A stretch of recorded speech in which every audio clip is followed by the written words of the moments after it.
Man up, you fucking nerds. Who wants a shot at the champ? They bring the heat. Francis Ngannou is the hardest puncher in the history of fighting. They bring the knowledge. If you think this fight is going 5 rounds, you are out of your mind. They bring you the picks. The dog is getting it done in this one. We deliver every single week. We're bringing the heat, ladies and gentlemen. The money line. Don't miss it on the MMA Experts channel each week. The money line is back. We're here on a special Thursday edition, back in studio as well. No longer held captive by the bookies in a basement. I'm free to go. So it's game time. Mike Finch, what's happening, bro? I'm good, bro. Still celebrating the greatest country on earth, the birthday of the United States of America. To all my patriots, I salute you. And to all the people around the world who are not Americans, yes, we celebrate all week, okay? It's been going on in Huntington Beach. I don't know if you know, this is like the biggest 4th of July celebration on this side of the country. Huntington Beach goes crazy for the 4th. So the fair's been going on. I've been going to house parties. It's been good, buddy. How was Massachusetts? Dude, it was great to be, back in, New England, bro, where it all started. Original colony. Beautiful. I felt good, man. I had a beautiful time. It was nice to go, nice to come back. Obviously, I love it up there. It's good to be with some, close family and some friends I got over there. And the place is, got a good feel to it too. But we're back to the grind. We're back to the everyday content. It don't stop. I gotta get on my fucking horse and ride. And it's game time starting right here again with Moneyline with my favorite guy, Mike Finch. My guy, I appreciate that, AJ. I really appreciate that. And look at the Patriots in the chat. I like it, guys. I like it. Let's go. UK is sad you divorced us. Hey, man, listen. They were trying to tax us, bro. They were trying to tax us. Okay? There's no taxation without representation, folks. God bless America. That's all I got to say to that. God bless America. And God bless UFC 290 coming up this weekend. Mike, we have to lightly touch upon the last card. We won't talk about it for too long, but I know the people want to hear about it. I see this question in the chat. It's, would you like your analysis on the Garam and Elves fight? Listen, Garam got broken by a fucking tough Brazilian in a fight that everybody, I think, was locking up Garam. I mean, it was high confidence. He's been in there against Ismagulov. He's been in there against, Mateusz Gamrot. To then take a step down in Elves Brenner, who had trouble with Tuhugov, and then go out there and beat him, absolutely insane. Absolutely insane. I was, ever impressed with that. Not happy about it in the moment, but Garam is, normally tough, durable guy. Did look a little off in that fight, and then his opponent stepped up big. I would have to rewatch it to give you a good analysis. I watched out of the corner of my eye, but I remember getting text messages from one of my friends saying, "Damn, he looks like shit." Blah blah blah. I don't know. I'll have to rewatch it. Obviously, everybody was on Garam, so huge win. What'd you think about main event? Sean Strickland takes out Abus Magomedov. Hey, it's a good time to go against the OVs, baby. The USA. Did it? Hey, you and I did it, right? You were on Sean as well. Look, Sean Strickland is ready to go 5 rounds. You could poke him in the eye, okay? You could try, but he started off slow as he usually does, right? He's doing his, shoulder up with the, caught a couple shots, but Abus just slowed down, man. He just seemed to wilt. He just seemed to sort of lose the gas, and Strickland was just getting warmed up, man. So Strickland can go 25 minutes. That was one of those UFC spotlight things. That was one of those things where he hadn't had the cage time.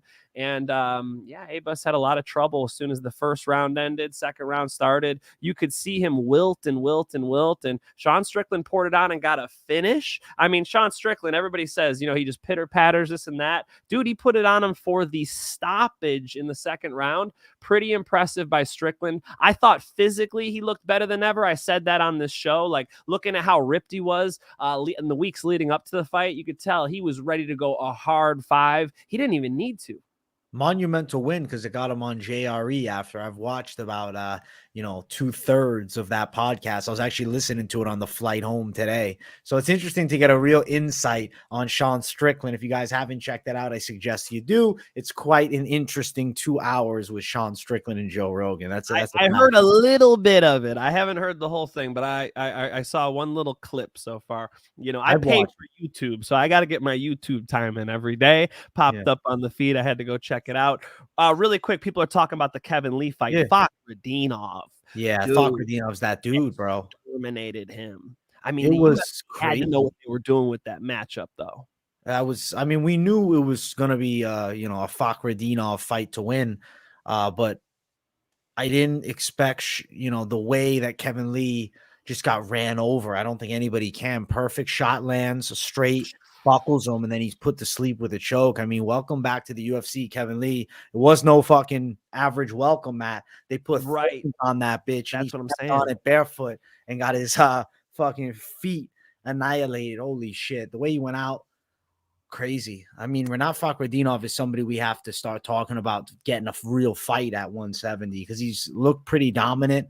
And I think, one thing, I'm a Brian Battle fan, so this looks good for Brian Battle at the very least, seeing how dominant Fakhretdinov was here and obviously how good Brian Battle has looked in fights. Like, I'm thinking Fakhretdinov right now, he's etching closer and closer to top 15. And I think, if you're any of these 170 prospects that have a lot of steam on them, an Ian Gary or a Jack Della Maddalena.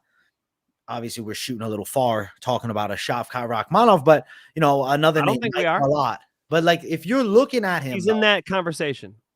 Are you like, oh shit, this is the guy without the name value per se? That's why they gave him Kevin Lee to help build him, but might be one of the scariest guys at 170 right now, especially outside of the top 15. He's terrifying. Dude, I thought that before the Kevin Lee fight. People keep saying in the chat right now, Lee to PFL, Lee to Bellator. We said this before the fight was going to happen, that Fakhretdinov is not the way you come back to the UFC. This guy, top 15, that's a joke. This guy is top 7. This guy is potentially top 5. He is a big time problem. He is, a really tough test for I'm slipping his name now. I got the Kelvin Gastelum fight. You just said his name. Shavkat Rakhmonov. Dude, that's a good fight. That's where he's at. I really do think so. I think it's just a matter of time, and he's just proving that. And Kevin Lee was the unfortunate soul in his way. So Kevin Lee, tons of respect. I think he'll still be able to compete in the UFC. It's just he got a rude matchup. That was not going to work out for him. So was I shocked, AJ? No, but damn, was that impressive. That was an impressive performance. That was sick, man. I screamed as Kevin Lee went down. And I wasn't sitting at home like this. I was out in public. So that was great, man. Now I got to bring up Joe Dirt with the 499. He says, God bless America. God bless you boys. God bless a little gamble on the violence. Hell yeah, my friend. I'm stoked right now. I'm stoked to talk this card, Finch, man, but we got to bring up one more thing. 2 more, actually. First, let's talk about something good on your end. On mine, maybe not as much, but just for the sport.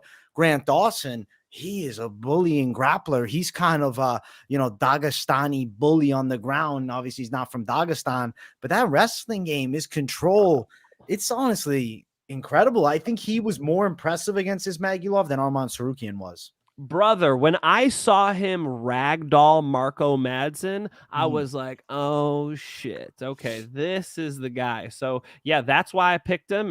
And wow, did he shut out Ismagulov? I mean, he is, he is levels above in the grappling department, and it's the wrestling and the jiu-jitsu. And you're right, he has that flavor of the Dagestan style. He throws the single hook and he controls the far wrist. I call it diagonal control. Whenever you have one leg trapped, you want the opposite arm. So he'll put a hook in on the right leg, and then he'll reach for the left wrist. That way you can't turn right, you can't turn left. You can't go back. All you could do is go forward, and that's where he wants you to go, with ground and pound and taking your back for chokes. Dude, he is a big-time problem. People are just figuring it out. Continue to look at him getting submissions and victories because, he still probably is underrated. I mean, he's one of the best grapplers in the UFC, and he's not in his prime yet. He's still getting better. He was my friend Kevin, who's probably watching live now, shout out Kevin, said that he was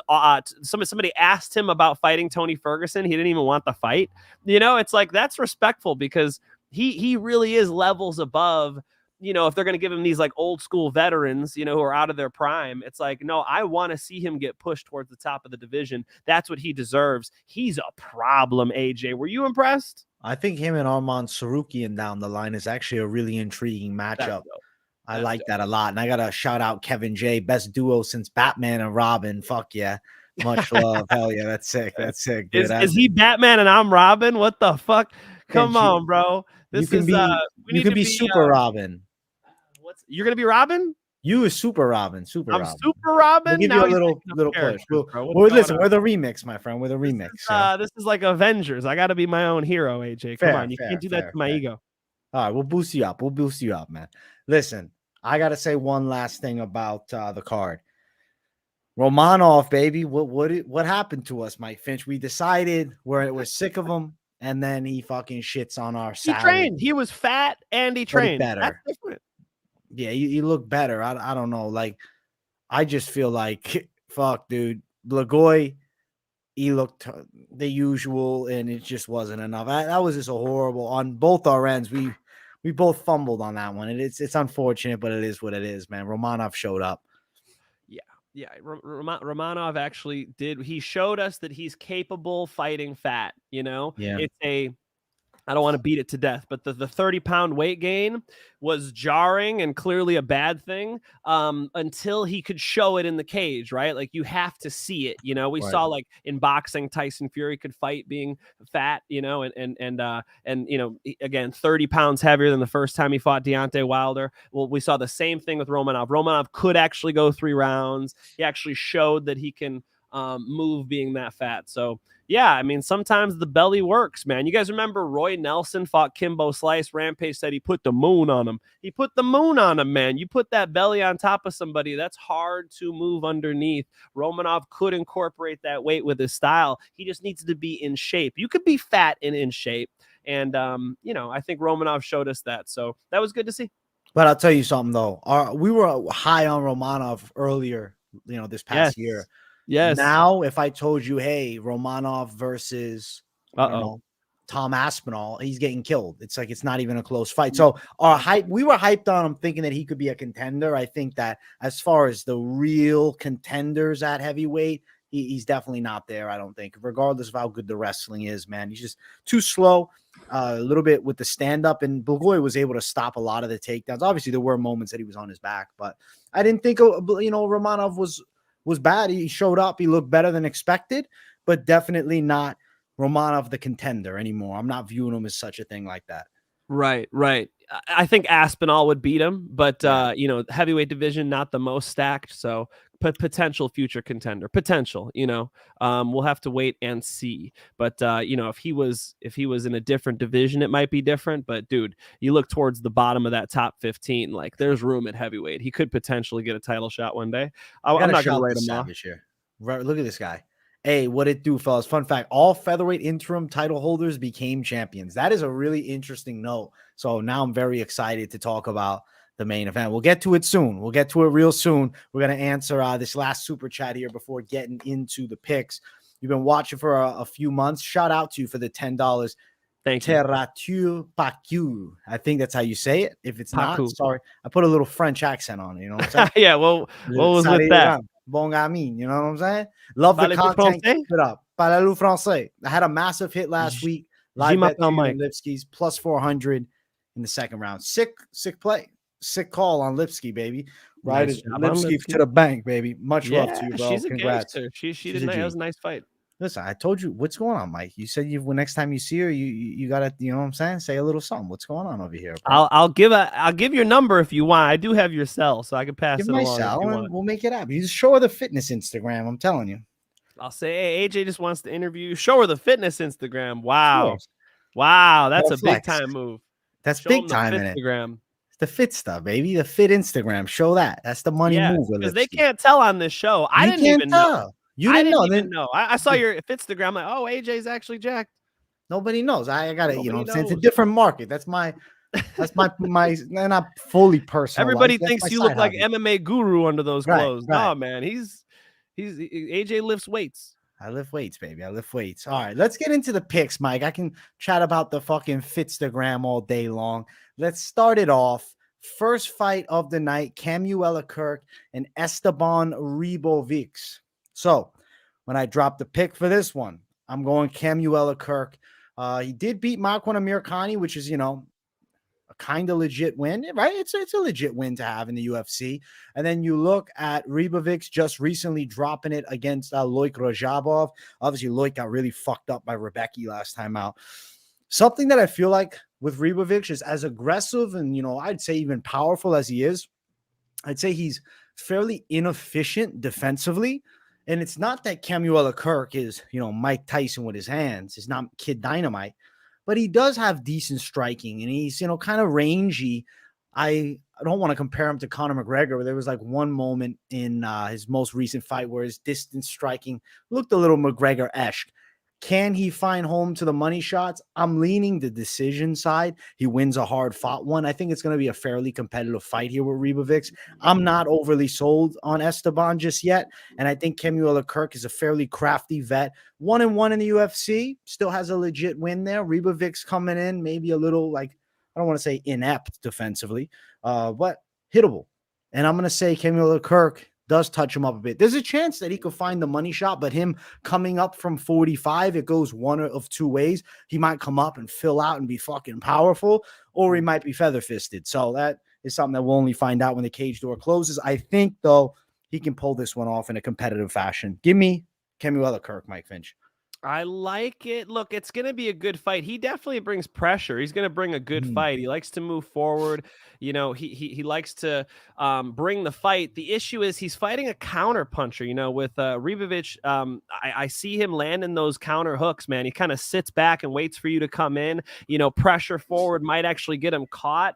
I'm going to be on the other side of you on the first fight of the night. I will admit I would want to study this one with more tape before I pick with my own wallet. I'm not going to bet on this one, but first look at these guys. I'm thinking the counter puncher might get it done, dude. I think Kirk might be a little too aggressive for his own good and walk into a counter hook. Give me Ribovics knockout. Wow. Okay. Mike Finch going Ribovics knockout. He's sitting at -150. I'm on Kirk, the +130 dog. I like the Kirk side a bit. It's one of those fights where you have, not super experienced UFC veterans facing off. Do you know what you get? When you have a guy with 10 UFC fights, you kind of know what you're going to get. When you have someone with one or two, we're gambling here. Could Kirk win as a dog? I say yes. He starts the night off. It is dog money. There are other dogs that I'm on this card. Kirk to win by a decision, +400, not feeling it, +800 for KO. What's interesting, though, is the over 2.5 sits at +155. Kind of surprising that it's all the way up at +155. I thought maybe it would be more like even money for that over. I do think there's a chance it goes long. Sure.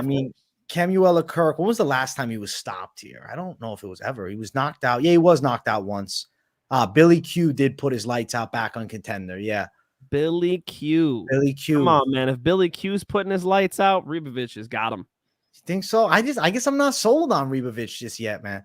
We'll see here. We'll see with this fight here. I'm going to go the side of Kamuela Kirk. Also note he's got a 6-inch reach advantage. Isn't that interesting, Finch, man? That's some length on him. He's rangy. See if he can use it. We'll find out. Yeah, we'll find out.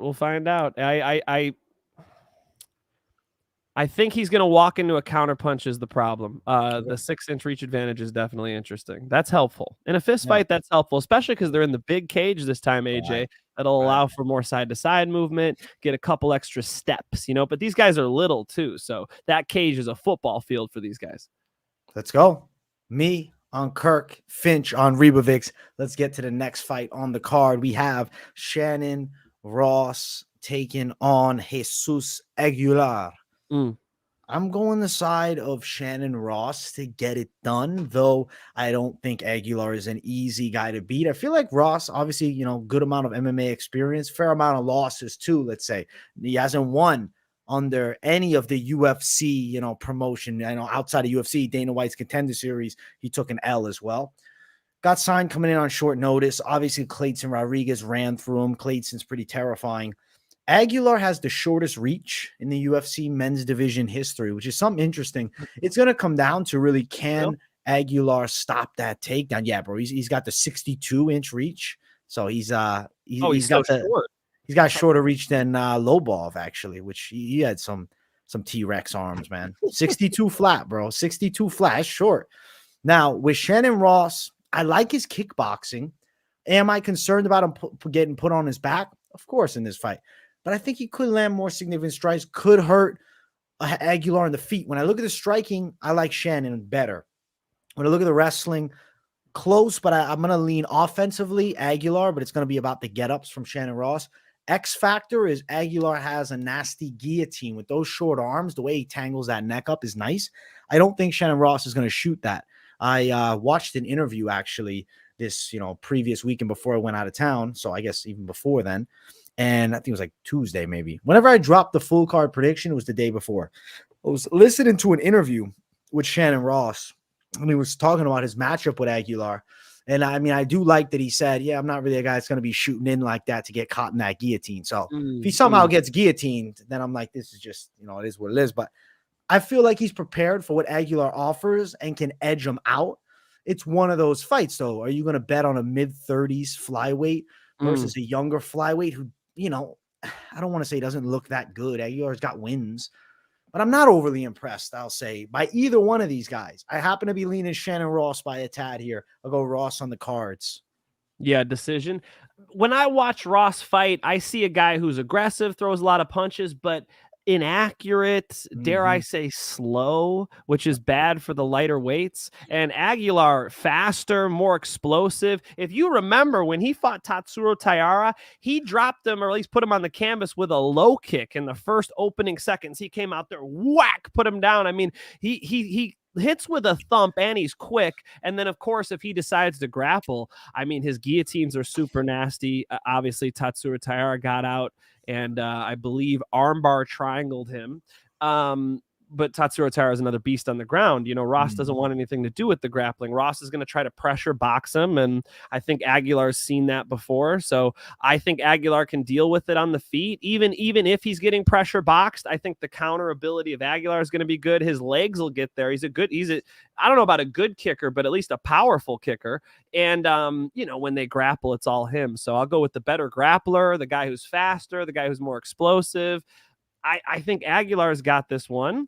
And now we're against each other 2 for 2 on the opening picks. How about that, brother? That's interesting. Hey, listen, it's a numbered card, so things get wild. We shall find out. Listen, the odds for the fight here set at -144 for Jesus Aguilar, Shannon Ross at +124. I am anticipating they go long. You find that sitting at +105. Yeah, I think decision's right. Dixon Sider, our Lord and Savior, Jesus Aguilar. Thank you, Jesus.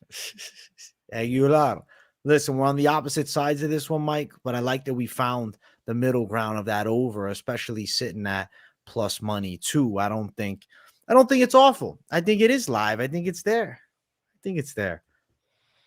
Yeah, if the fight goes distance is what you like, that makes sense to me. I think this will be a close fight, but man, Ross is not like accurate. Ross is not the boss. Ross is not the boss. He doesn't have the sauce. He punches at a cost, and I think he's getting. I was about to say tossed. That would not have worked. He's getting knocked. He's getting smacked with some shots. Does Aguilar have the sauce to put him out? Maybe not. But he's getting cracked. It might be club and sub, bro. So even be careful with that over. Just be careful with this fight overall, dude. I could imagine him smacking that guillotine on him, man. That guillotine he's got's nasty. When I teach guillotines in the gym, I don't ever tell people to jump them. You've seen Aguilar have that problem where he's got it and then he jumps the guillotine. And when you're on your back in an MMA fight, not usually the smartest thing, right? Aguilar, grab that guillotine and mount his ass, bro. Do something else with it. Hopefully he'll snatch that up for me because I think he's gonna win. Let's go. Aguilar for the Finch, man. I'm on the Aussie Shannon Ross. And let's keep running. Next fight on the card is Cameron Saaiman versus Terrence Mitchell. Got to ride the Cameron Saaiman side to win. Terrence Mitchell, former Ultimate Fighter alum. He fought Kai Kara France and got knocked out very quickly on that show. Now there's, some tape of recent enough bouts from him. He has fought, lower level guys as of recent, though, over in Alaska. You got to wonder what the competition level really is like over there. He's got a good record. He's long, but ultimately Saaiman's the prospect on the come up. He's, I think, being developed right. And Terrence Mitchell coming in on short notice, I think he's getting beat up here. This shouldn't be a competitive fight. I think that Saaiman's, a level difference. I'm even anticipating not only fighting better guys, training with higher level, caliber guys like Dricus du Plessis. So it's got to be Saaiman. It's more about, does he get it done inside distance? I'm leaning, yeah. Is it a knockout or is it a sub? That's my ground. I lean it though, because Terrence Mitchell is so fucking lengthy with his legs. I feel like in grappling positions, he could just be fairly awkward to deal with. I lean Saaiman by that KO, man. I think Kaikar France put the lights out. I think Saaiman will too. I'm leaning knockout. Cameron Saaiman the pick for sure. Yeah, I'm gonna be with AJ on this one. Cameron Saaiman with the knockout. Look, he's very technical. The kid's good. 22 years old. Baby. He can't even rent a car yet. I mean, but 2 fights in the UFC, 2-0 in the UFC. That's not counting Dana White Contender Series fight. And for Mitchell, this is like, UFC debut, right? He was just on The Ultimate Fighter, and as AJ pointed out, ugly knockout from Kaikar France. But look at where Kaikar France is. He's towards the top of the division. We've seen him fight the best in the division. So no shame in getting knocked out by Kaikar France. But it wasn't just getting knocked out. Let's be honest. He got dominated in that fight. You guys could go watch it back. Henry Cejudo doing the kind of the play-by-play, the recap of it. They show little highlights. You will see that. I mean, Kaikar France really smoked him and was really schooling him in that fight. And it's not a completely dissimilar style that Cameron Saaiman has. I mean, kind of tight, likes to come over the top. He's got good knees. He's got good kickboxing. He sort of, is pretty technical, and 22 years old versus 32 years old, but the one with the UFC experience is the kid. I think that matters more, man. Give me Cameron Saaiman, late knockout.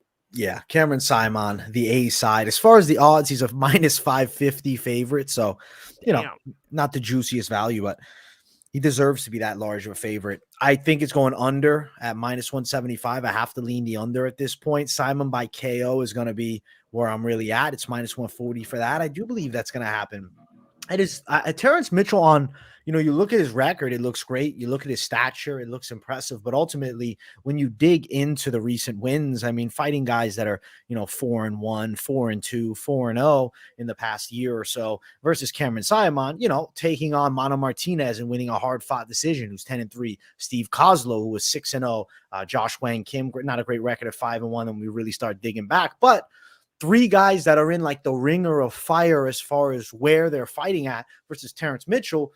I don't want to say he's fighting in a place that's like, I guess it is though. It's like the middle of nowhere in Africa as far as MMA scene, right? The Alaskan. I said Africa. Oh, shit. that's funny. Busted. Racist. No. Saimon's the African in this fight, so I'm thinking of South. Look at AJ blushing. No, bro, I got a tan, bro. We got his ass. I'm crispy. You know what I'm saying?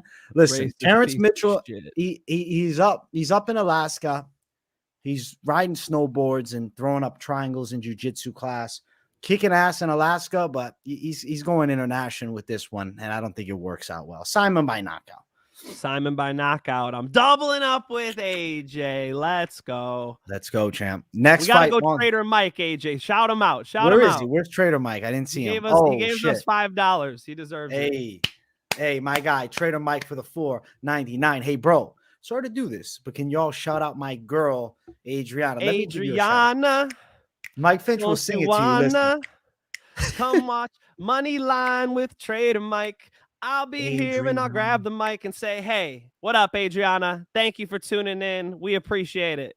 Adriana, much love to you. Shout out to you. Trader Mike, he's a gem.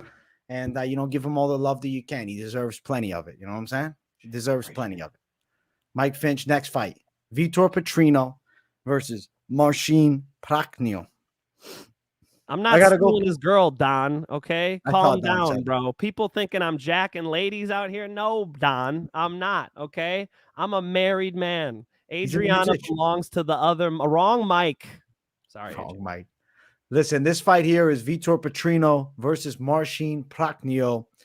For me, I think Petrino is going to end up getting that stoppage in this one. I know Prachnio's got some experience, but in the striking department, he's got good kicks, but I think he's getting fucking ripped with heavy punches. I do think Petrino underperformed in his UFC debut against Anton Turkalj. Obviously, still was able to find a way to win that fight, but it was not overly impressive. He has thudding power in his hands. Prachnio could get clipped and his lights put out. I think that Petrino, channels a little inner Vitor Belfort. You know what I'm saying? Vitor on Vitor. I'm going Petrino, man. I'm going Petrino KO. I have to. Even though Prachnio's experienced, even though he's fairly tough, he's been chinned before. And Petrino, I think here is stylistically in more of a matchup where you can really showcase than Turkalj. I think Turkalj offered more of a grappling threat, but Prachnio's going out. I'm going Petrino KO.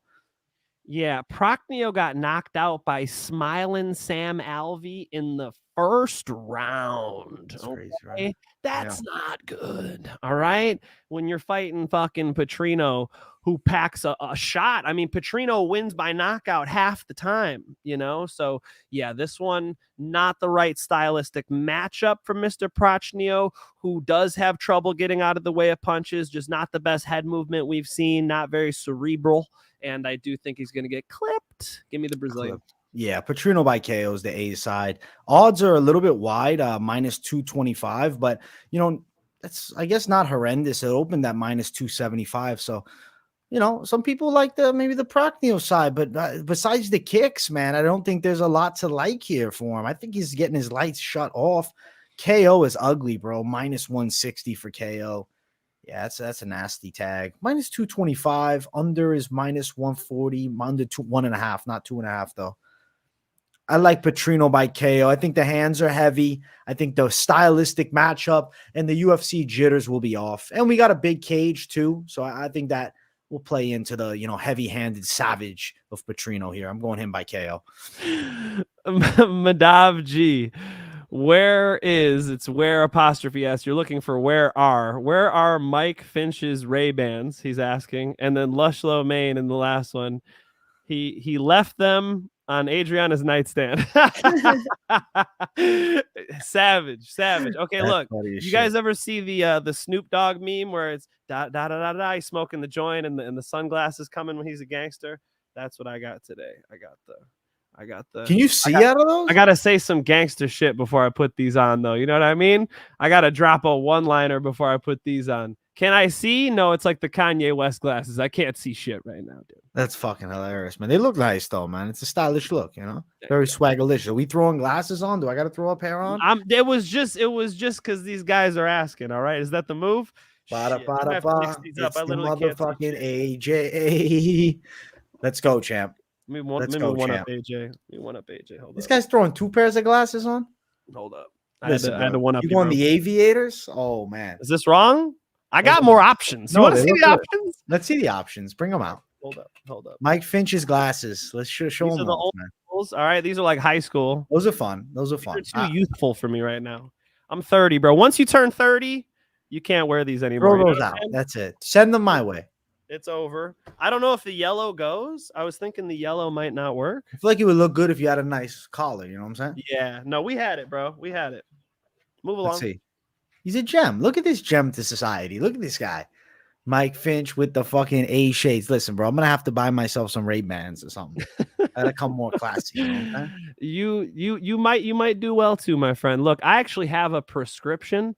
So I have an excuse, okay, to wear some glasses. Y'all don't necessarily have that excuse. All right.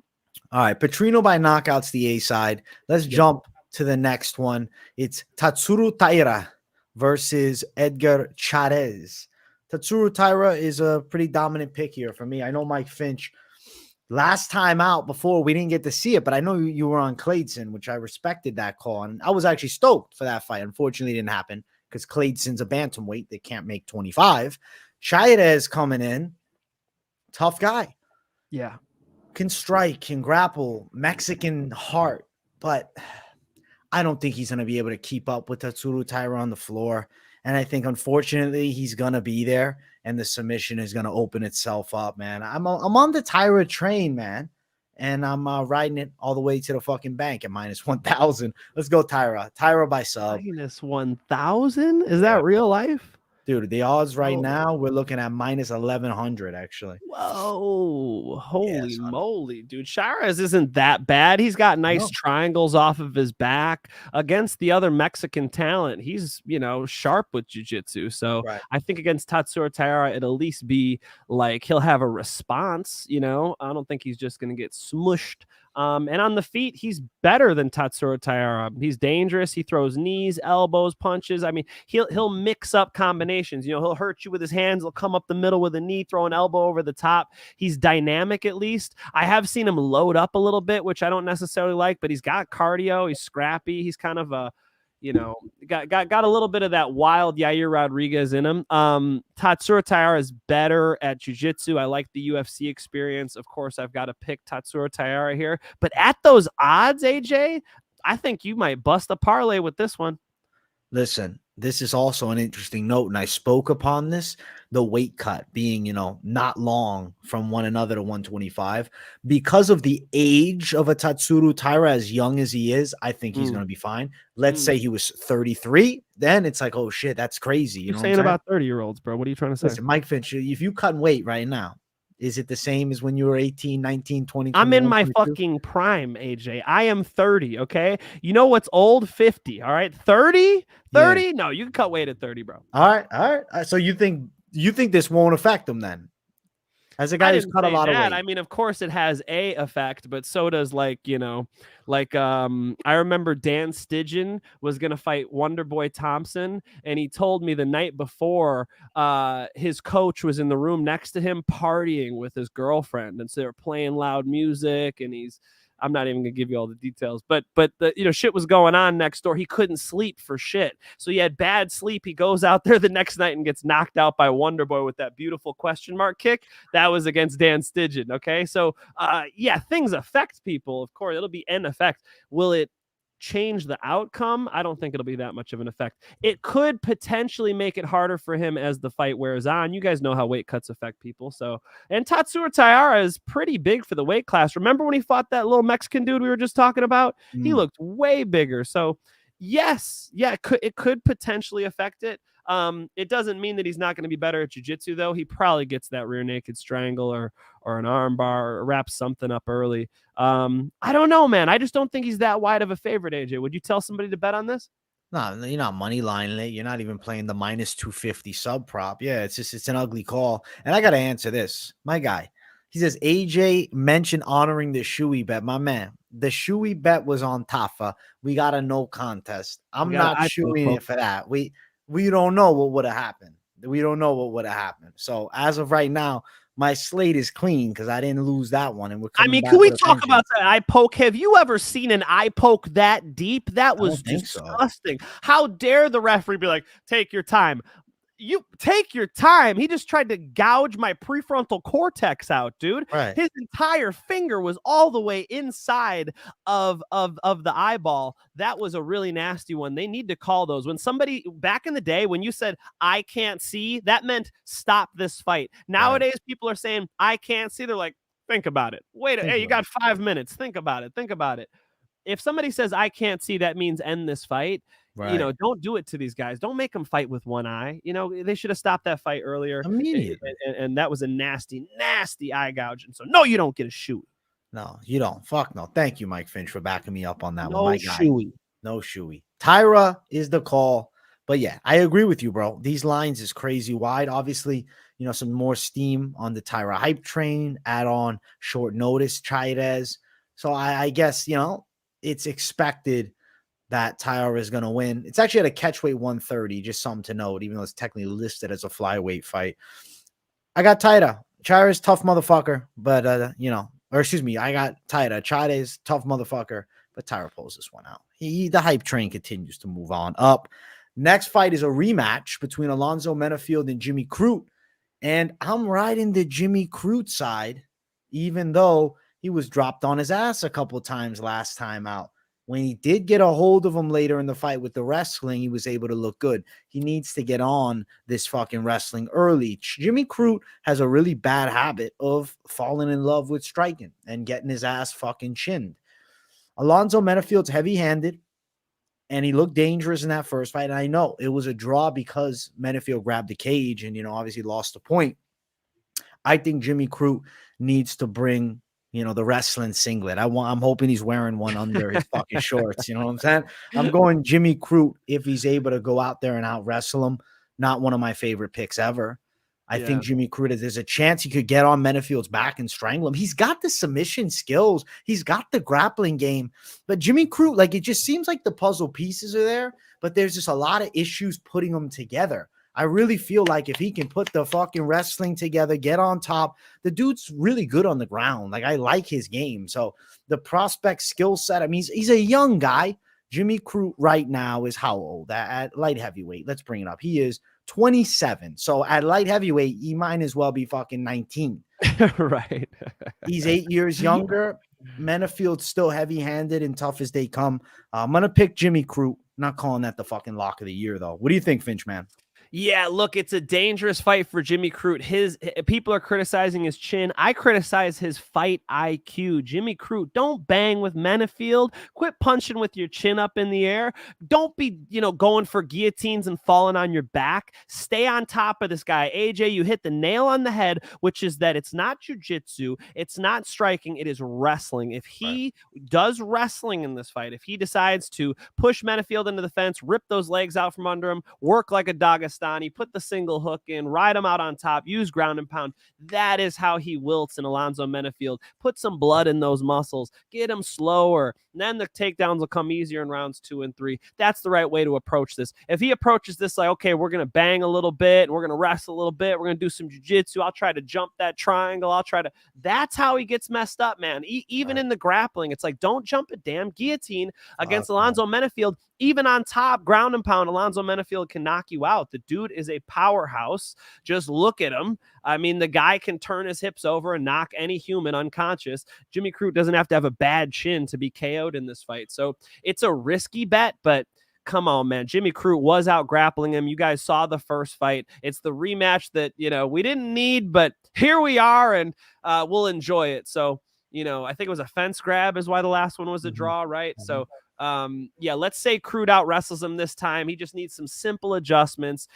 All the striking should just be lies. It should just be feints. He's going to pretend like he's going to go, and then he should change levels on him. If he just wrestles this fight, he should be able to dominate Menifield. It's the decision making that's going to make or break him in this fight. If he decides to bang with Menifield, absolutely Menifield could put him out. So Jimmy Crute, let's see if you're smart or not.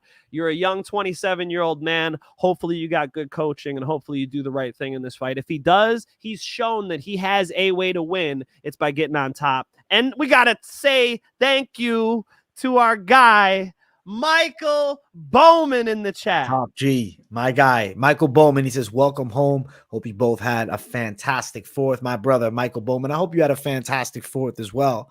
And we appreciate the 20 from you, my friend, throwing some dinero our way, bro. You're the Mac, Michael Bowman. You're the Mac. Mike, we appreciate the 20. He doesn't play around no more. You see, he might have been upset the first time, Mike, that I said I couldn't buy a drink or whatever. AJ told me after the show. Look, now he's hooking us up with 20, so it worked. Okay. Thank you, Michael Bowman. We have coaxed you into making us wealthy. We appreciate that. I got my whole family flying in tomorrow. I need the gas money, brother. Thank you so much. I'll be going back and forth from LAX all week. I got the family in for the holiday. I hope you had a wonderful fourth as well, Mr. Bowman. Didn't even know you were an American, sir, but salute. Thank you, and we appreciate it. Where'd you think he was from, man? Where'd you think Bowman was from? Mr. Bowman, he looks like the North Pole. I mean, I look like come on. I'm Dude, fucking around. Michael Mike, Bowman's you got a a gem. big beard, bro. How can I not roast you? Michael Bowman's a gem, man. He's the Mac, love. bro. He's showing the love. Thank you, Michael Bowman. Much love to you, my brother. Listen, let's talk about the odds, and they're close. The odds are close. Jimmy Crute is minus 129. Alonzo Menifield at plus 109. Interesting to see Crute as the favorite, man. I guess, it seems like maybe that's what's being seen, is if he can put the fucking wrestling together We know how this fight can go. Crute by decision plus 475. Crute by sub plus 325. I think both of those methods of victory would be the most likely for a Jimmy Crute if he is to win this one. Yeah. Yeah. I think Crute decision, or maybe Crute submission. Hey, Bowman's down in Long Beach, Finch, man. Long Beach, brother. You keep these donos coming. You're getting a private dinner, my friend. We're hanging out, Mike Bowman. You know I coach at UFC Gym Huntington Beach. If you ever want to hit some pads, I got you. Let's Come go. through. Mike Finch, my man. Let's go. Michael Bowman, my man. You savages. Let's keep running up. Next fight on the card. We got Yazmin Jauregui versus Denise Gomes. I got to ride with the Jauregui side. I think she's slicker and faster in the stand-up. Gomes is dog tough, and she comes in and throws hard punches, but damn, her technique is not near the cleanness of a Jauregui. And they're, both similar ages, right? It's interesting to see prospects of, the early 20s, especially the women's division, facing off against one another. Both girls are pretty skilled, but I definitely think there's, a gap. Like Jauregui looks seasoned for her age. I think Gomes is dog tough, a little wilder though. And I think that Jauregui is going to find more technical shots. Straights can land, kicks can land. I think the big cage is going to aid to her movement. Gomes is going to be looking to pressure and throw heavies. And I think Jauregui is going to go out there and do her thing and win a decision. Yeah, Loma Lookboonmi was able to beat Denise Gomes, and Jauregui is going to be a similar level of striking. Very nice striking, pure striking. She's going to be able to put it together on her, use the Muay Thai. I think the same thing you do, buddy. I see him, Jesus Christ, her getting the W. It doesn't matter in the U.S. anymore, right? Him, her, who knows? Hey, whatever you want. Jauregui by decision using her kickboxing. Jauregui is the favorite, and it's kind of wide, minus 425. And then Denise Gomes plus 325. I like Jauregui to win. Win by decision is something that's interesting. It does sit at plus 125 for that Jauregui decision side. I'm expecting her to win a decision. Gomes is tough, man. I don't think she's going out easy, but she's going to lose it on the cards. Jauregui looking jacked on Instagram. We all know that you always look exactly how you look on Instagram, right? Yep. Nick Diaz will be perfect proof, right? If they look good on Instagram, that's how they're coming in the cage, folks. That's it. Listen, somebody, Night City V, I got to bring him up real quick. Jauregui got dropped by Nunes. Be careful with this one. Listen, something about Nunes that I think people forget about. She's actually a pretty good distance kickboxer with powerful straights, whereas Gomes is more of a looping puncher. So I actually don't think there's, nearly as much likelihood of Gomes finding a big shot like that, as opposed to, regardless of, I would pick Gomes to beat, a Nunes, but ultimately very different stylistic matchup. In this one here, I think that Jauregui can do the thing. I think she can do that thing. I think she wins it. Cards though, decision. Yeah, potentially. JJM MMA says she's on the secret juice. Oh, shit. Well, I don't know about you folks, but it ain't a secret to me. I know what the juice is because I talked to Patricky Pitbull and he tried Borrachinia's secret juice. So the secret's out, but I guess I won't tell you folks. Don't tell her. And I got a Nick Couture, my guy. Thank you, brother, man. My dude. Much love. Much love. All right. Hey. Not AJ. Give him a flex, bro. Show AJ. Show what we're working with, bro. Oh, my goodness. Oh, my. You would have no idea, bro. You would have no idea. You might as well be in a wheelchair hosting this show. Nobody knows. Nobody knows. Nobody knows. You know what I'm saying? Keep it low key. The savages know. The OGs know. Let's keep running. Next fight on the card. We got Jack Della Maddalena versus Josiah the Muscle Hamster Harrell. I gotta tell you, I love the nickname, and I actually think that Harrell was a guy that would have eventually made his way into the UFC. This is how you get in. You take a short notice fight, but you're doing it up a weight class against Jack Della Maddalena. That is a tall task. He's at a disadvantage of height by 4 inches, disadvantage of reach by 6 inches. And he is definitely not on the level of striking of Jack Della Maddalena. Harrell is a monstrous wrestler, and he's got a cool nickname because he's built as hell. He's thick, he's jacked, he can wrestle, he's strong. He's one of those guys that you see potential in for sure, but he's a lightweight. And Sean Brady was the original opponent for Jack Della Maddalena. So he was preparing for somebody who has exceptional ground skills. Harold is going to be obviously a smaller and, a less experienced step down from that. So I do think Jack Della Maddalena is going to end up knocking his lights out here. But I don't think Harold's a bad fighter. I just think he's being, he's accepting. He chose this path, but it's going to be, taking on a wolf for your debut. And normally things don't end very well when doing such a thing. So going Jack Della by KO. I mean, on short notice against Jack Della Maddalena, what are we talking about here? Jack Della Maddalena is a beast. I mean, who is not impressed with the punching, the boxing of Jack Della? This dude is a problem, man. He's even got his own abbreviation now, JDM. People are dropping that, and we're supposed to know it means Jack Della. He's on GSP level acronyms at this point. Jack Della is fighting the muscle hamster. What the fuck was that nickname? The muscle hamster. Get out of here with this shit. I don't like the nickname. Fuck that nickname. How about that? I got Jack Della Maddalena beating this hamster back into the hole. I do think that Jack Della Maddalena is one of the best strikers in the UFC, and he's just going to be proving it. A short notice fight like this, Jack Della is going to smack him up, dude. Finish. Give me finish. Jack Della, finish. Finish KO. Listen, I've said Jack Della to me is some of the most, maybe the best boxing in 170. I mean, it's the way he moves is special. Jack Della, as soon as you saw it on his debut, you're like, yo, this guy is it. He's got the moves, the way he rips to the body, the way he comes to the head, even the head movement inside. I just think he's an extremely good striker, and I expect him to have takedown defense. I was picking him over Sean Brady, and now Harold coming in, it's Jack Della, no-brainer for me. Jack Della, no-brainer. Nick Couture, Jack on every parlay. We appreciate the 5, Mr. Couture. Nick Couture, does that mean you're related to the great and powerful Randy Couture? Just say yes. You don't have to be. You don't have to be. MMA royalty, Nick Couture. We appreciate it.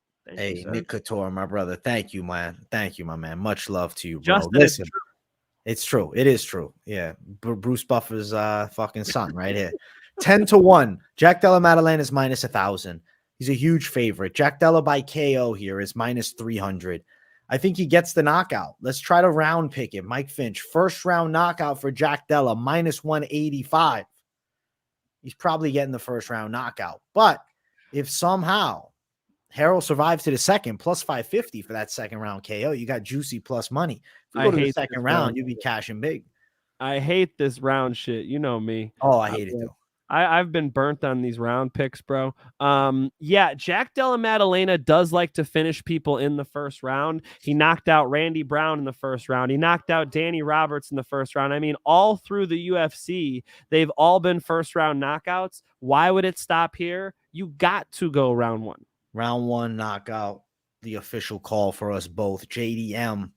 Let's go, champ. Next fight is the featured prelim of the night. It's Robbie Lawler versus Niko Price, and I am going to go with the side of Robbie Lawler. I'm going with the OG, and I know they might say, dude, you're crazy.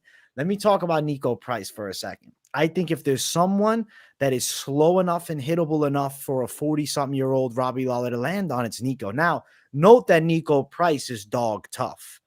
They rarely make dudes tougher. Robbie Lawler's southpaw stance. I'm feeling like the way Niko Price pressures, he could be caught with a very powerful right hook by Robbie Lawler and the legs buckle, and then Robbie follows it up. I mean, I'm also kind of feeling like that Hall of Fame induction, the final goal for Robbie Lawler, he could end up putting it on Niko in this fight here. Niko last time out fought Philly Fresh Phil Rowe, was winning the fight, ultimately did get knocked out in that one. Robbie Lawler, tough loss to Brian Barberena, but Brian Barberena, I think, is quicker with his hands than a Niko Price, and he's also a southpaw too, so that southpaw versus southpaw matchup. I'm going to go against the grain, man. I think that Robbie Lawler can turn back the clock one last time and finish his UFC career at 15-10. Damn, it's a lot of UFC fights. He was saying at the press conference that throughout his entire UFC career, he has never fought on the prelims. This is the first time he's ever fought on the prelims. That's pretty crazy, man. Robbie Lawler's fought the who's who in this sport, whether it be in Strikeforce, whether it be anywhere. I heard somebody for the media ask him like, oh, would you rather like fight like a Matt Brown or somebody from your era? Do you respect those guys more? Robbie Lawler's like, my era. He's like, I feel like I've been around way before those guys. It's like, right. What are they talking about? Just because they're a similar age? Like, no, Robbie Lawler was in the UFC fighting Nick Diaz way back in the day. He was one of those Team Militage prospects. He was training out there with Matt Hughes and Jens Pulver and all those guys. And he came up with that crew, and that's the real old school MMA. That was way back. That's when I was in like, 8th grade. I was looking at, Robbie Lawler fights, So Robbie Lawler is beyond past his prime, AJ. I know. I would like to say that there is a chance Robbie Lawler gets a knockout here, and that would be incredible. I'm rooting for Robbie Lawler. I mean, come on. How much fun is it just to sprinkle $5 just to have that, like, come on, Robbie. You'll enjoy yourself with that bet. But it ain't happening. Niko Price is better at jiu-jitsu. He's very durable. He's got some of the best ground and pound. So he'll be on the ground and he'll go up. He'll throw an up kick to knock you out. He's got that hammer fist knockout off of his back.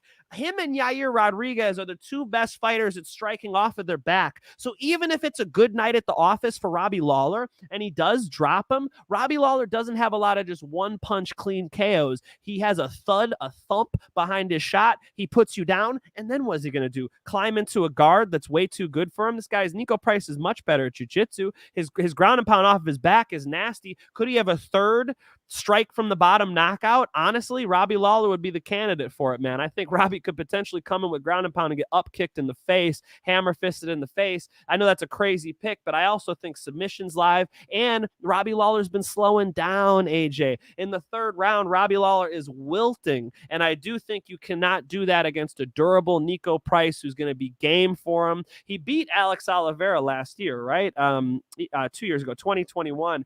He's still live, just the loss to Phil Rowe. I mean, I think he's lower UFC caliber, but he's only 33. And apparently AJ thinks 33 is old. You're wrong, brother. 33 is still prime. I got Price. I do think he wins in the third round, knockout or submission, but he does get, unfortunately, the old legend out of there and sends Robbie Lawler off with an L. Robbie Lawler, money line sits at plus 205. Niko Price at minus 220. Looking at the prop side of things, you like knockout, or rather inside distance for Niko Price, that's minus 120. Robbie Lawler by KO is plus 475. You're throwing down on the legend, Robbie Lawler, I think money line side. I don't think you're crazy for a Price inside the distance, or if you want to lay it down on Price third round is plus 600, Finch. Holy shit. Hit me with that again. Plus 600 Price third round, minus 120 Price inside distance. You in the rounds, bro. You're trying to get me to bite on these rounds. I kind of like it. Because I think that's the opportunity, right? It's once Robbie Lawler's tired, that's when he'll be vulnerable in that cage.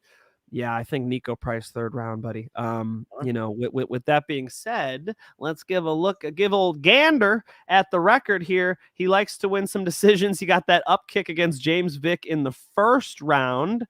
He does have finishes in the first round. Second round against Randy Brown with those hammer fists from bottom. That was insane. I'm seeing a lot of second and first round finishes for him. So that makes me move away from the third round finish pick. Although that is the pick. I think he'll get a finish. It'll be once Robbie gets tired. If Robbie wants to do a high output, that could be second round, brother. I would just say Niko Price, money line. Money line Niko Price for the Finch, man. Just to read off one last time, minus 220 for the Niko Price side. Lawler, he's a plus 200 dog. Inside distance, minus 120 is not crazy. Decision, fight going distance. It sits at over 2.5 is plus 135. Goes distance is plus 170. Finish, but I'll money line it, buddy. Let's go. Opposite sides. I'm going with the legend, Finch, man. I have to go out with the legend. I'm going out with the legend call of Robbie Lawler, Respect. baby. I got to put my fist up because I've been missing every time that I don't do it. So hopefully, We're squaring up.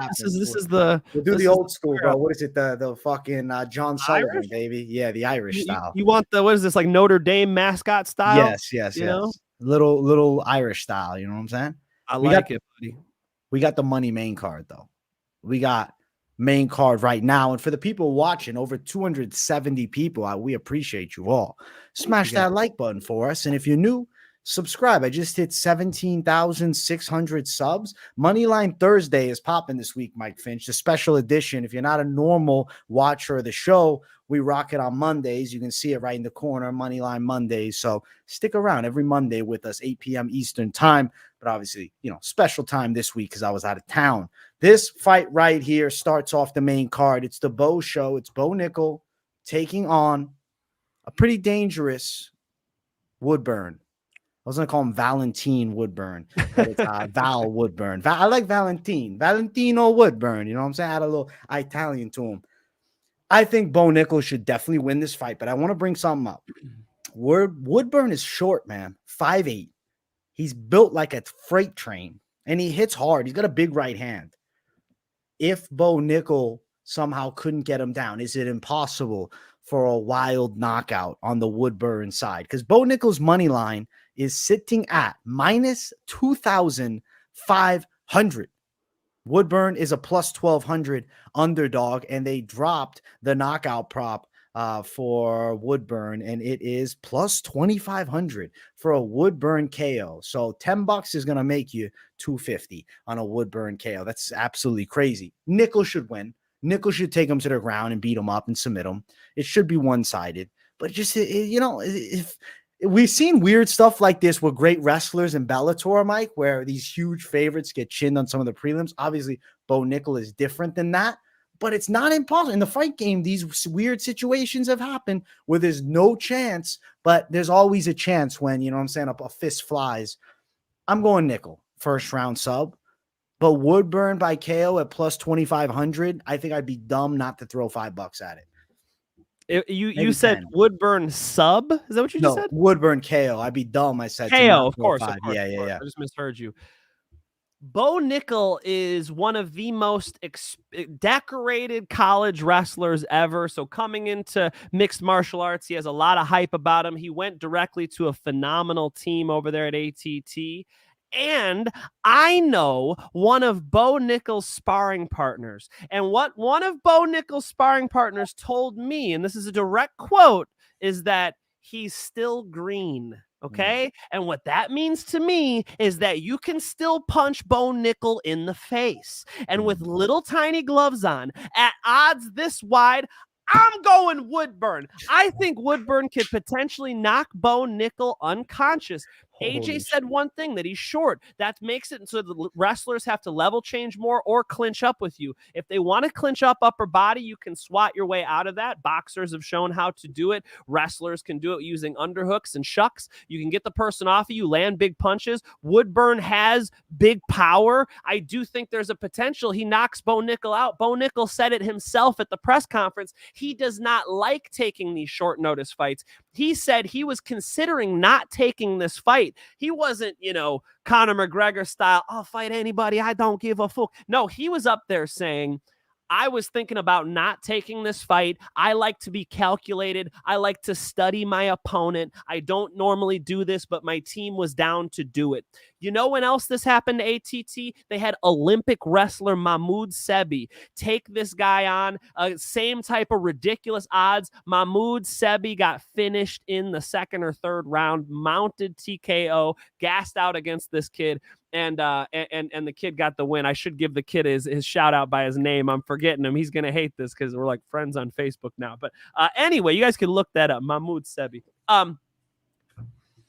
The last time I remember a fight like this, it was I shouldn't completely. I'll just give you guys the overview. It was in Bellator. I was working for Bellator. I was at the event, and it was Pat Downey, and he had a big fight where he was, plus, I don't know, 2,000, some ridiculous odds. He goes out there and gets knocked out. Don't be scared of these odds. Look at it as an opportunity. This fight could be a one-sided ass whooping by Woodburn. Now that I say that, I always have to preface, Bo Nickal's a much better wrestler. Bo Nickal could absolutely take him down and dominate him. That's what he's supposed to do. But when the odds makers go this crazy, and you could turn, a $20 into that much money, I think Woodburn knockout is a great pick. It's probably the only way he can win this fight. He'll probably lose a decision. There probably isn't a submission unless it's a club and sub. Woodburn knockout, and the odds are what, AJ? The odds money line sit at plus 1,200 for Woodburn. Bo Nickal is minus 2,500. The knockout prop for Woodburn sits at plus 2,500. Nickal inside distance is minus 1,000. So, Mike Finch.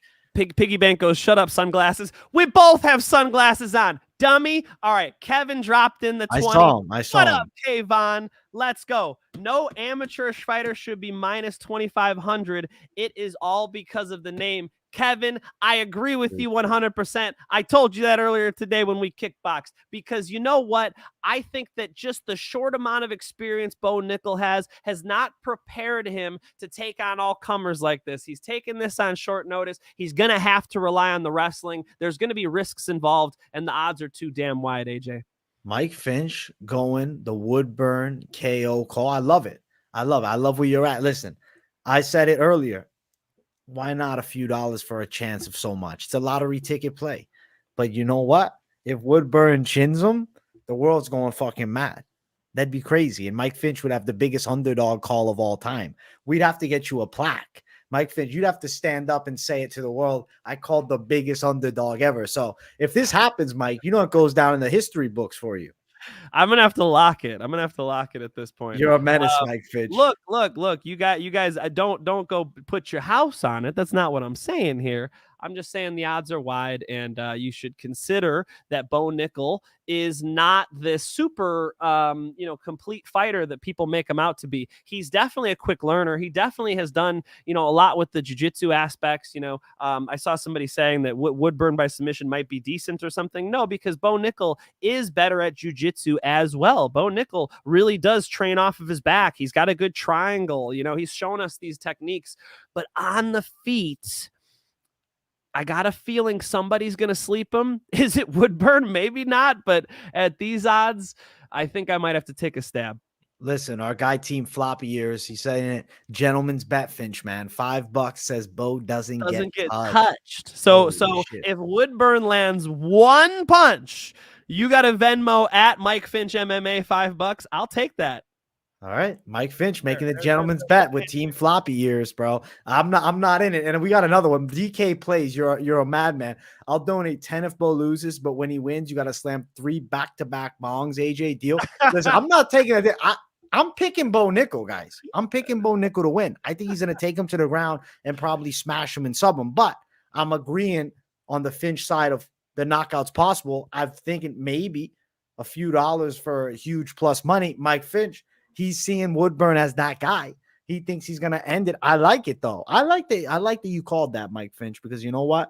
I hope that it does come through so we can say Mike Finch picked the biggest underdog of all time. Don't have 7-0. Woodburn 7-0. 5 wins by knockout. Bo Nickal only 4-0. Woodburn actually has a bunch of amateur fights as well. He's fighting people who are like 17-8, 30-16. I mean, these aren't the greatest, but same thing with Bo Nickal. Like, who has Bo Nickal fought? But the person who's his sparring partner who told me he's green really, really gave me, some ideas about where his striking's at. It's possible to punch Bo Nickal in the face. With Woodburn, it just takes one. Fuck it. We're going for it. Let's go, Finch. I like it. Nick Couture, he says, what's Bo's sub first round? Let me check that for you. Bo Nickal to win by submission in the first round is minus 250. There's not non-nickel, brother. Not non-nickel. Over 1.5, Woodburn plus 310. Woodbury will survive. Yeah, Kevin with a great point here. We got to shout him out again because he dropped the 20. Kevin says it's not worth adding Bo Nickal to a parlay because he gives you $2. Yeah, I think that could be a parlay buster. It's a good point. And Kevin, very wise bettor himself. So I agree with Kevin 100%. Don't blow your parlay for what? For a few more pennies. Right. It's not worth it. I agree. Bo show, the call for me. That's fun. I didn't even mean to bring this one up. He is a genius, man. Whatever, Piggy Banks. Piggy Banks, the guy who just said, don't listen to the guy in the glasses. This dude is on methamphetamine, okay? This guy ain't even seeing shit. All right? We're not even talking to Pig. Hey, listen, Ali Point VTV, thank you for the $1.99, brother. He says, Elvis and Benoit Benoit taught me, be careful, fire. Hey, fact. You don't want to, imagine someone threw like 250,000 on that side. Holy shit. God. Oh my God. That's who's the dude who bets $500,000 every time Amanda Nunes fights? Then she got beat by Pena. Remember that? That was psychotic. Yeah. Take it easy. Just mind your P's and Q's, guys. I think Kevin had a good point. Don't blow your parlay for nothing. Yeah, agreed. Let's keep running up. Next fight on the main card, Jalen Turner versus Dan Hooker. I got to pick Jalen Turner. I think he's that dude right now. And I think Hooker, I don't want to say he's absolutely declining, but I don't think that even in this matchup, maybe prime Hooker was going to struggle with somebody with the physicality of a Jalen Turner. He's a dangerous striker. It seems like he's got the momentum. I'm not trying to use MMA math, but you could imagine his performance against Mateusz Gamrot, and then you put Dan Hooker in the situation. Totally different fights. Obviously, striker versus striker here. I think Jalen Turner is going to be difficult. I think he's more powerful than Dan Hooker at this point. I think he's a bit faster. He's more athletic. And I think, the guy on the come up, 28 as opposed to 33. I know, people look at Jalen and they say, bro, 13-6, that record sucks, but he's been fucking people up. He's on a tear. And even his loss to Gamrot, he did more damage. Gamrot was trying to just wrestle him, and Jalen Turner was making Gamrot run from him. All he wanted to do was hold him. He didn't want to strike with him. I think Dan Hooker could get knocked out in this fight. It's hard to call the method of victory in this matchup here for me, but officially I'm going Turner by decision. Could he put it together and knock a Hooker out? I do think so. Arnold Allen did it to him. Granted, it was at 45. What do you like for method of victory here, Mike? Honestly, I got Turner's submission, brother. I think Turner could do well with the striking, and he's been training with Khamzat Chimaev. You've been seeing those rounds. Savagery. Brother, they're kind of going to war. I like it. And he's feeling a guy who's the best, the most exciting wrestler in the sport right now. So yeah, I think that it's possible Jalen Turner gets on top and chokes him. Dude, you know what's crazy is Dan Hooker is coming with a new look. He's coming out with the bling bling blonde, and he's coming out with the legs tatted up. He's trying to channel some Oliveira. I don't think you can take another man's shine like that and try to spin it off for yourself. I think Jalen Turner is going to be pretty dominant here. As far as the odds for the fight, Jalen Turner is a bit of a wide favorite at -280. Note that it originally opened up at -220, so he's been a fairly sized favorite throughout. Looking at Dan Hooker, he's +240. Win by sub, which is an interesting call, Mike. I like the line +200, not crazy, right? Knockout +155. Your juiciest line is Turner by decision at +550, but I definitely think a sub is live. I think a knockout is there. Turner to win the fight. The money line's not so, sexy to look at, but likelihood is Turner winning it here. Yeah, I think Turner's a finisher too. So, I'd potentially think about a money line here. I'm trying to pull up what the money line is, AJ. I know you got it in front of you. 280 money line, -280 for Jalen. Yeah, it's saying -240 on tap. Yeah, that's not crazy. Jalen Turner, maybe throw that in a parlay. I'm going to do a parlay at the end. Maybe you'll hear his name. Look, Dan Hooker's with a great team, man. Dan Hooker gets to train with Volk and Adesanya and all these greats. So, there's a lot of star power in his team. He's not going to be out there nervous, but Jalen Turner's a dangerous guy, and you could see with some of the finishes that he's got. I think people are potentially thinking with the striking aspect, though, because Gamrot was able to out-wrestle him, but he took that fight on like relatively short notice, and this is not a Gamrot. This is a striker. He's going to be way more comfortable in there with the Dan Hooker, and he's the better grappler. We've seen Dan obviously get submitted, and I think that one's live, dude. I think Turner could strangle him rear naked or a guillotine. I'm going to pick him by submission, but I would caution and say money line. Let's go. Jalen Turner, the pick for both of us as we run up to the next fight on the card. Featured bout of the night is Robert Whittaker versus Dricus du Plessis. You got to pick Robert Whittaker. I mean, for me, I think he's that guy. Du Plessis is made of steel. He's tough as they come, but definitely not nearly as technically skilled as a Robert Whittaker, nor even as quick. I mean, I think Whittaker's going to be able to get to him with a lot of strikes. He hasn't gotten a finish in a while, but he was busting up Marvin Vettori.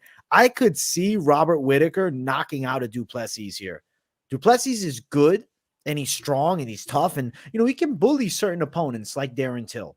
He's not going to be able to bully a Robert Whittaker. Whittaker's actually a pretty adept grappler, and I feel like in this matchup here, they're going to be striking.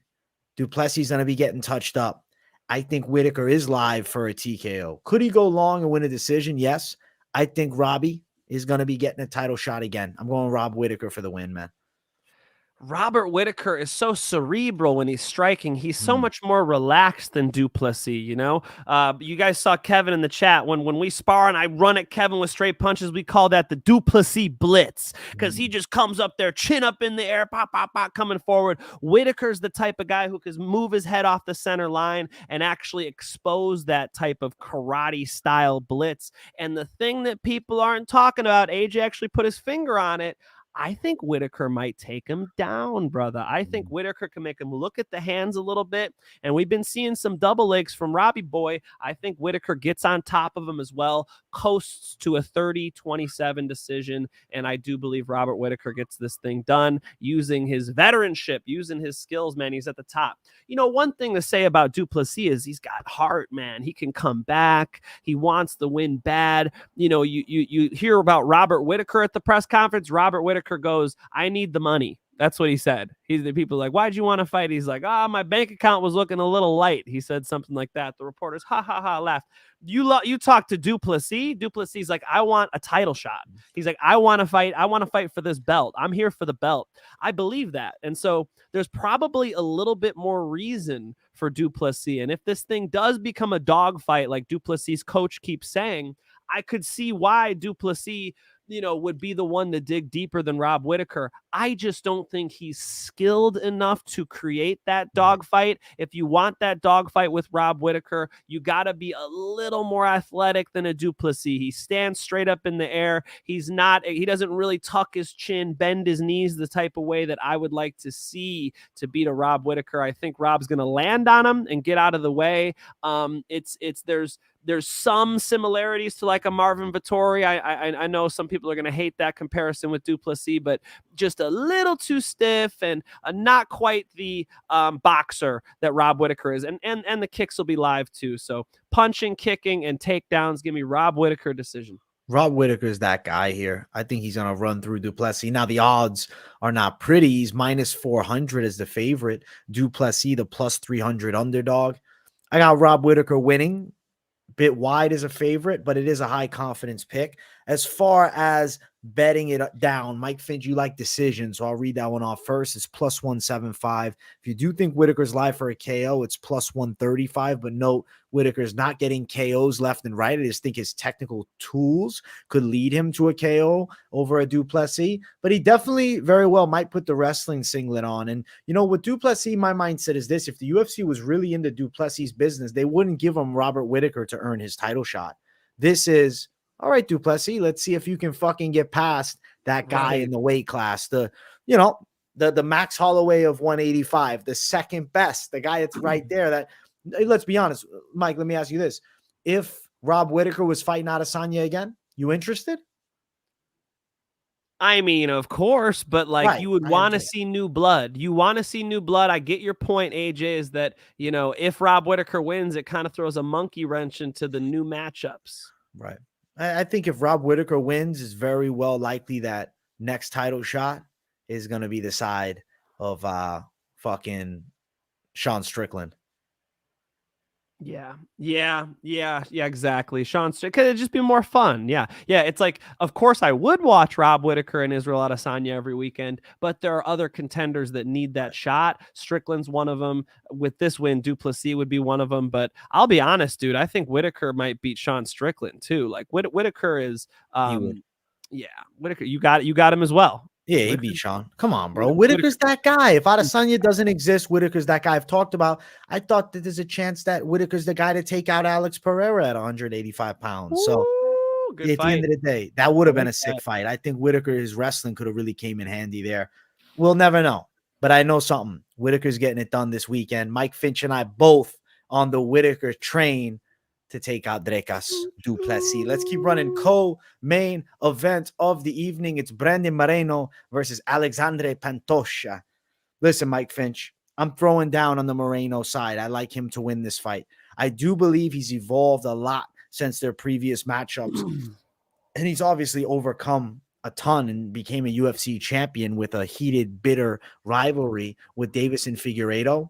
Alexandre Pantoja's striking, he blitzes well, but I am not overly impressed by his stand-up. I do think Moreno is the much better boxer. I also think Brandon Moreno is definitely the better wrestler at this point. Where Pantoja has great successes is his back takes. I mean, he's exceptional at controlling people and getting their back. It's a great skill.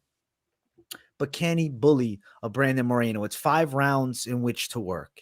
A Brandon Moreno who's gone through the ringer of hell and is still a fairly young guy. Brandon Moreno right now is 29 years of age. And, he's been a champion for a while now. Davison Figueiredo rivalry, taking out Kai Kara France, and evolving his entire game. Alexandre Pantoja is good. And I know he's got 2 wins over Moreno previously, one on The Ultimate Fighter. And I remember watching The Ultimate Fighter, and bro, I was rooting hard for Moreno as, the last pick in the house to end up beating Pantoja. Ultimately, he actually gave him some moments, but lost the fight. 3rd time's a charm. I think Brandon Moreno does beat him this time. I think he can put the pace on Pantoja. I think in the later rounds, Brandon Moreno is very live to actually pull off the rear naked choke and get vengeance against Pantoja. Could go distance too, but I'm going to call sub. I'm going Moreno for the win and still. Yeah, Pantoja, nasty back takes, a finisher. He could win decisions too, but man, his jiu-jitsu is nasty. And I think you put your finger on something, though. This is not the same kid that fought Pantoja years back. Brandon Moreno is a much better striker now, better at everything. He really put the whole game together. Entirely new fight from the last one. But Pantoja training with the best team, one of the best teams in the world, and he's live, man. So when I hear people pick Pantoja, who are smart people who are good at picking fights, I don't tell them not to. Pantoja's submission is live. It could be worth a sprinkle, but I see Brandon Moreno at an entirely new level from last fight. I think it's a close one. I think it's a good one. I think if Brandon Moreno does end up with Pantoja on his back, he's probably good enough to survive the round out. And then on the feet, I think he does outbox Pantoja, outpace Pantoja. He looked really good in that trilogy with Figgy, and I think he carries that momentum, man. I think that on the feet, he'll win this fight. 3 out of 5 rounds at least, he wins this fight on the feet. Pantoja submission is live. Obviously, it's the rear naked strangle. He puts the hooks in, body triangle, whatever, and slaps that primary arm underneath the neck and collapses it up. He's got a nice squeeze. He can absolutely get that at any time. But Brandon Moreno today, you got to respect that full, well-rounded game. Brandon Moreno's jiu-jitsu is real good. He's going to have a lot of trouble strangling Brandon Moreno. That'd be a huge feather in his cap if he could do it again. I don't think so. I'm with you, AJ. I got Moreno decision, though. And, brother, I think Pantoja wins a round. I think it's a good fight. It's a good fight. It's a great fight. And it's going to be Moreno's moment here. He is a bit of a favorite. He's sitting at minus 215. Pantoja, the plus 185 dog, which, is very interesting to see as somebody who has 2 wins over someone else, right? To be a big underdog like that. Pantoja by sub, I will read it off, Mike, just because, it was a good thing to mention. Plus 275. Moreno by sub is all the way up at plus 900. Moreno by decision, plus 210. So some interesting notes, man. I like Moreno to win.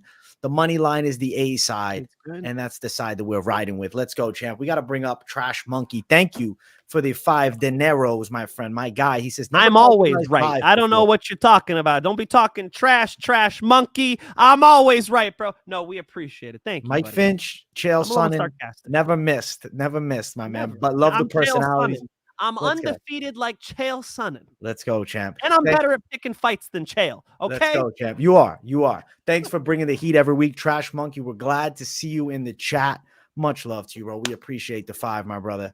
Good man. Moreno, the call for us both, Mexico. And still, Mike, you know what time it is now. It's time for the main event. If you guys watching are enjoying the money line, a special Thursday edition, make sure that you smash the like button. If you're new to this channel, subscribe. Daily content coming tomorrow. The weigh-in show. I can't wait for it because it's a massive card, and that weigh-in show is popping off. Last week we got like 14,000 views, so it's been amazing. Alexander Volkanovski versus Yair Rodriguez. I have to go Volk. Volkanovski is that guy. Mike Finch and I have disagreed. As I've said, I believe Volk is the featherweight GOAT, maybe even an all-time GOAT. Mike's been a little hesitant about agreeing with me on that, which I respect, though, because you know what? He had to go out and prove himself. He lost to Islam, but Islam is upper weight class, and he's that guy. He's an amazing fighter, too. And now Yair Rodriguez, very difficult test, right? Incredible kicker, freak athlete, very long. But I think that Volkanovski is able to touch him up down the center line. As short as Volkanovski is, the reason that he does so well in the boxing range with guys that are significantly taller is he is Mr. fucking monkey arms. 71.5-inch reach, Volkanovski. Yair, who's 5'11", Volk's only 5'6", 71-inch reach. So in the boxing range, I think Volkanovski is finding him with shots. Now, the kicks are something that Yair Rodriguez is definitely going to be looking to exploit. Can he find the money kicks? I got to believe in my guy, Volk. I think he finds a way to do it. Volkanovski for the decision win, I think, is pretty live here, man. What do you think, Finch, man?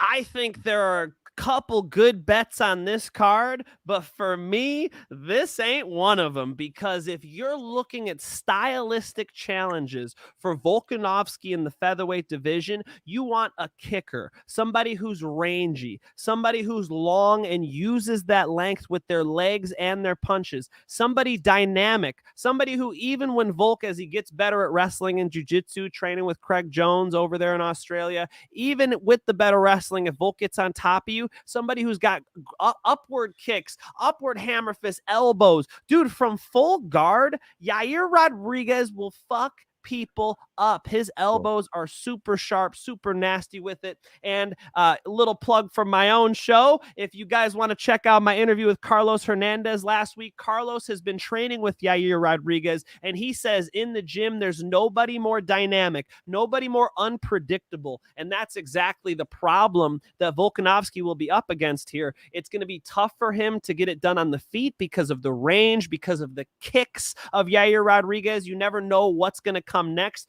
And if Volk takes him down, he's going to have trouble even being on top because Yair freaks out. He will start elbowing you into oblivion. You really need to posture up, put your hips in on Yair Rodriguez, drop ground and pound from up, and then you lose the control. He rolls, he's back to his feet. I think it'll be a dynamic fight. I think it'll be a bloody fight. Volk already coming in with that championship Band-Aid. You saw that thing he was wearing all week. He's been sparring hard for this, man. You know, you always get a little tell when they come in with the black eyes and the cuts, like, okay, you're really putting in sparring close to the fight. I think that's because he knows the type of weapons that'll be thrown at him. We're talking grenades, knives, guns. He's got to be ready for every single weapon, because even with 1 second left in the 5th round, Yair Rodriguez can finish fights. So I've talked to some smart people who are pretty damn sure that Yair Rodriguez is getting this W. I'm picking Volkanovski. The reason why is because Volk right now is #1 pound for pound. Alexander Volkanovski is the best 5-round fighter the UFC's got. He can finish strong even if he's up a weight class against Mini Habib. Not Mini, actually. He's probably even bigger than Khabib. Islam Makhachev. He can still win the fifth against Islam. And when everybody else is tired, everybody else is gasping for air, looking for a way out, Volk is looking for a way to finish the fight. This dude's got a gas tank for days. He's in his prime right now. He's active. He's, the championship mindset doesn't even begin to describe it. Volkanovski is a big problem, and I do think Volkanovski finds a way to win this thing. A good fight, one where he gets rocked, one where he eats like a spinning back kick to the face and is able to make it through, one where he might be cut. I mean, I think one of the smartest things that Yair Rodriguez could do, if I was one of the Mexicans in Yair Rodriguez's corner, I would be saying, cut Volk. In the first round, you're looking to slice him up. Anytime they clinch, he should be throwing elbows, just trying to slice him up because he needs to get this momentum going in his favor. And Yair's getting a real shot at this. As far as matchups go, AJ, worst matchup for him at featherweight, but I am now convinced. I do think Volk is the best featherweight in the UFC right now. I do think he gets this decision. Let's go. Volkanovski for the win for us both. He's a big favorite. He's minus 365. Yair sits at plus 290 as the dog. The over 4.5, which I think is going to cause a lot of sweat because this is going to be a warfare. Minus 105 for that over 4.5 rounds. Volkanovski to win it on the judges' scorecards is sitting at plus 125. I thought it was plus 195, plus 125. So not all that juicy. He's a massive favorite. I think the fight's, definitely closer than the odds will imply. It's going to be a great fight. I can't wait for this main event. Weird to see minus 365 for a matchup that I do feel it's tit for tat. It's war. Right.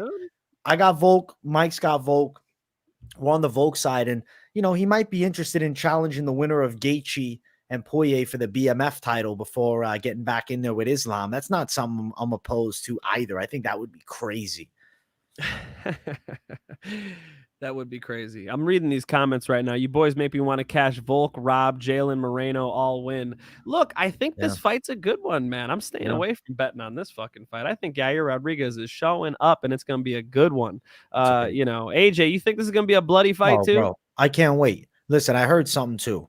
I heard that Yair is training at the Aztec temple, 10,000 feet up in Mexico. So pretty savage. Okay. He's trying to channel the spirits of his ancestors. You know what I'm saying? This is gonna be crazy. This is one of those legacy fights. I can't wait to see it. It's a great matchup. It's a great main event, and we're not done with the show yet, Mike Finch. You know what time it is? I do. It's time for the lock of the night.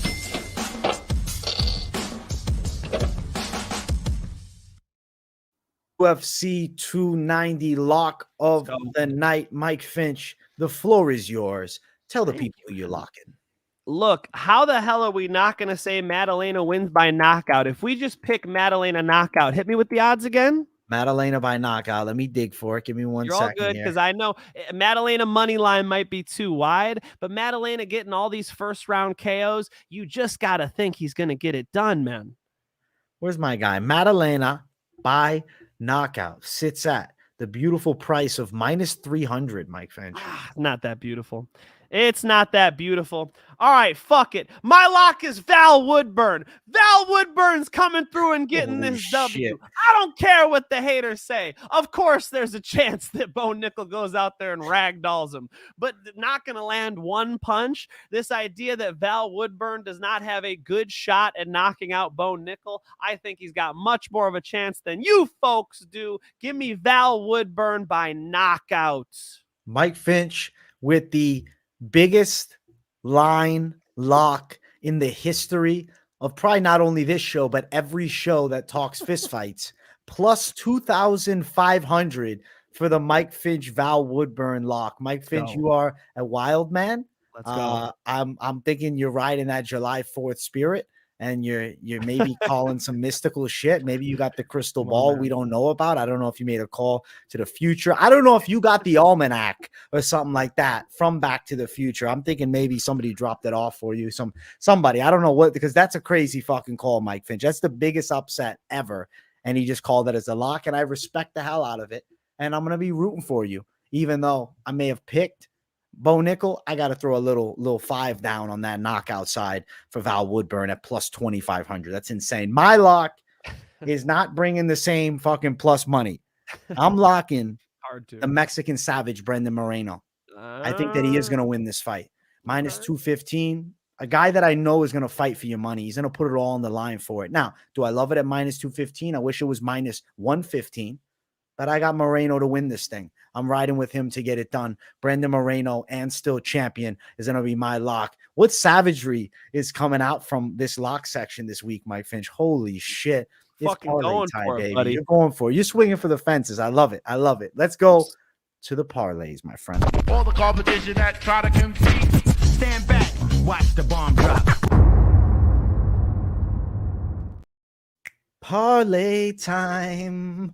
Open up your wallets and let's bet on some fist fights. You heard my Hopefully voicemail? You heard my voicemail? I heard your voicemail, Mike. I should have played it. We should officially save that and just play it every time we start. Parlay time. I was laughing because I'm like, what is Mike Finch leaving me a voice? I wonder what you're saying, right? And I'm listening. I'm like, this guy's singing the parlay time song. That was funny as fuck, man. Mike, what's the parlay, man? You're working with some magic this week. I don't know. I'm telling you, he's got the almanac or something. Listen, I respect Dan Hooker. I really do. But I think Mr. Turner is going to get this submission. So let's just moneyline Turner. We'll moneyline JDM, Jack Della Maddalena. Give me the Della Maddalena Turner parlay. And you're walking home with dough, folks. Right there, the Della Maddalena and Jalen Turner parlay. Seems like the real Mike Finch lock, minus 194 for that one. I actually think that's a great parlay, and especially with the chaos in the lock section, you're keeping a little just safer. Get your money back. You know, Yeah. I understand that Bo Nickal is like an amazing wrestler. I got it. Okay, I got it. But if you want to sprinkle it on Bo, maybe you win big, maybe you don't. You recoup the money with the parlay, folks. I think that you got pretty damn good chances of hitting Jack Della Maddalena, Jalen Turner. I like that a lot, man. Listen, I'm going to throw a parlay. It's like a safer parlay too. It's going to be Cameron Saaiman, Rob Whittaker, and JDM minus 150. I think that's a heavy hitter. I think you could consider that a lock parlay. I like that call a ton. And I mean, I'm with you on Jalen Turner, man. If we mixed and matched ours together and we added in Jalen with Saaiman, Whittaker, and Maddalena, plus 126 for that savage call. So there's some savage calls, man. There's some savage calls, Mike Finch. And listen, if you threw the biggest underdog of all time on the slate, plus 1,300 with that, you got plus 3,067. But that would be crazy. That's the Hail Mary. That's the don't do it. Ticket. That's the lottery ticket. Finch, if you're playing Val Woodburn, don't you dare parlay it. Don't you dare. Mike the Menace Finch. All right. He's bringing the menace shit. Best 5 leg that can cash. Finch equals fake news. Oh, not shit. True. Fake Mike news. Finch. First of all, I want you to understand this is all truth, okay? I started Truth Social, okay? This is not fake news. I'm telling you right now, I'm going to put $5 down that you just gave me earlier. Trash Monkey, I'm putting it down on Val Woodburn because I think that it's worth a little sprinkle. Look, somebody said, gun to my head, would I really lock Val Woodburn? Donnie, gun to your head, Woodburn is still your lock. First off, don't you be putting no gun to my head, all right? I believe in the Second Amendment. I got a gun right over there. Don't make me put a gun to your head. You put a gun to my head, I put a gun to your head, okay? That's how that shit's going down. But I do think that Val Woodburn's worth a little fun money. Do I put like, a percentage of my bet? No. But for a little $5, yeah. Why not take a shot at it? I think that Bo Nickal is overrated. Like all honesty, I know a champion who he spars with who's telling me the guy's still green, that he goes with different good people and they could, still crack him with big shots. And Val Woodburn throws big shots and it's an MMA fight. And Matt Serra knocked out GSP. And, the odds are this wide. Sometimes you make big money. Had you bet against Pat Downey at plus 2,000 or whatever he was. Sorry. minus 2,000 or whatever he was, you would have made a lot of money. So that it happens. Mahmoud Sebi, you know, sometimes these ridiculous favorites do lose. This is MMA, folks. He asked me for the 5-leg parlay, although he disrespected me and threw the Trump line at me. So I'll still give it to him though, because I appreciate the $2. I got one up right here I can read off too.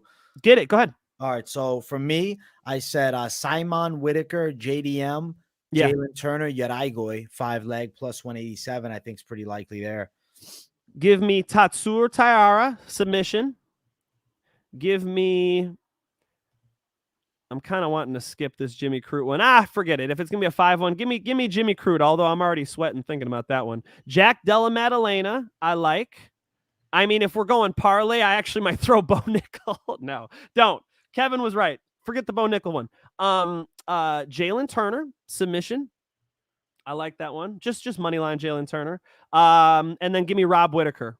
Those are my 5, Whittaker. And I actually kind of like that one. Yeah, forget what I said about Bo Nickal. Bo Nickal, that the odds aren't sweet enough to put him in a parlay. Don't make that mistake.